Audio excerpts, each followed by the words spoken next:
नमस्कार, आप देख रहे हैं SPN 9 न्यूज और आपके साथ मैं हूं क्रांति सिंह। बिहार में जो नफा नुकसान का गेम इस वक्त चल रहा है, उस सियासी गेम के बीच में बिहार के बीजेपी को लेकर के अब नीतीश कुमार अलर्ट है।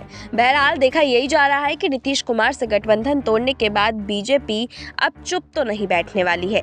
बिहार में जेडीयू के एनडीए गठबंधन से अलग होने के बाद भाजपा ने न सिर्फ एक राज्य में सत्ता खोई है, बल्कि उसका एक बड़ा सहयोगी भी उससे दूर हुआ है। भाजपा और जेडीयू में खटास तो लंबे समय से चली आ रही थी, लेकिन हाल ही के कुछ घटनाओं ने दोनों दलों का तलाक कुछ जल्द ही करा दिया। हालांकि ऐसी स्थिति के लिए भाजपा पहले से ही तैयार थी, इसीलिए उसने पटना में अपने सभी मोर्चों की संयुक्त बैठक में न केवल तभी 243 विधानसभा सीटों पर अपने नेताओं को भेजा था, बल्कि 2024 और 2025 की तैयारी करने का आह्वान भी किया था। आपको बता दें कि 24 घंटे में भाजपा नेतृत्व ने इसे रोकने की कोशिश तो की, लेकिन बहुत ज्यादा चिंता भी नहीं दिखाई। सूत्रों के अनुसार भाजपा नेताओं को यह पता लग चुका था कि नीतीश कुमार फैसला ले चुके हैं और वो वापस नहीं आएंगे। भाजपा को भी अब नीतीश कुमार का साथ भारी पड़ने लगा था, क्योंकि कई मुद्दों पर टकराव हो रहा था। हालांकि भाजपा इस गठबंधन को तोड़ने के पक्ष में नहीं थी, लेकिन जो हालात बन गए थे उसमें उसके पास बहुत कुछ करने को भी नहीं था। विधानसभा में जो दलीय संख्या है, उसमें भाजपा किसी तरह की तोड़फोड़ और दूसरी दलों को साथ लेकर अपनी सरकार बनाने की स्थिति में नहीं है। ऐसे में भाजपा अब विपक्ष की रचनात्मक भूमिका निभाएगी, लेकिन वो नीतीश कुमार पर सीधे प्रहार करने से बचेगी। भाजपा का पूरा हमला अब आरजेडी पर होगा, जो नीतीश की नई सरकार में बड़ी हिस्सेदारी होगी। आरजेडी के भ्रष्टाचार के पूर्व के मामलों को लेकर भाजपा एक बार फिर मुखर होगी। इसी पिच पर वो अगले लोकसभा और उसके बाद के विधानसभा चुनाव की तैयारियां भी करेगी।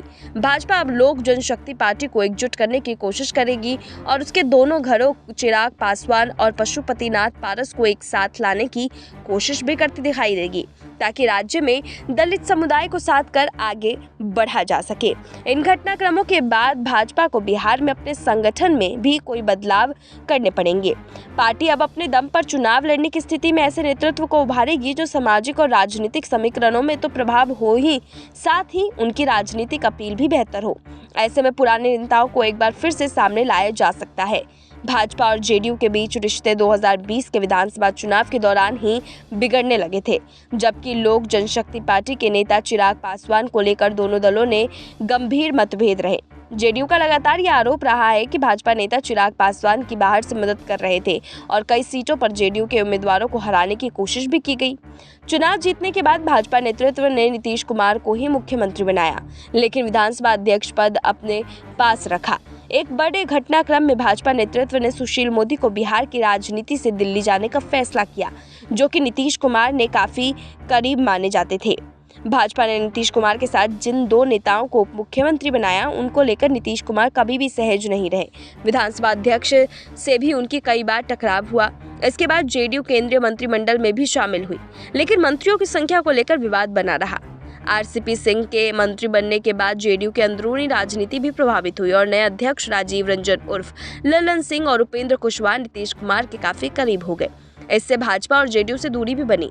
बिहार सरकार के कार्यक्रमों में भी कई बार ये दूरी साफ तौर पर दिखाई दी। हालांकि हाल के घटनाक्रमों में आरसीपी सिंह को दोबारा राज्यसभा में नहीं भेजना और उनका मोदी सरकार से इस्तीफा भी एक तत्कालीन वजह बना, जिससे नीतीश और भाजपा में विश्वास का संकट गहराया। अब देखना यही है कि भाजपा ने इसी बीच जो पटना में अपने ये गेम तैयार किया है, उस गेम के जरिए यहाँ पर नीतीश कुमार को कितना बड़ा झटका वो दे पाएंगे। बहरहाल हमारी इस रिपोर्ट में बस इतना ही। आप लोग के जो भी तर्क है हमें कमेंट करके जरूर बताइएगा और ऐसे तमाम अपडेट्स के लिए देखते रहिए।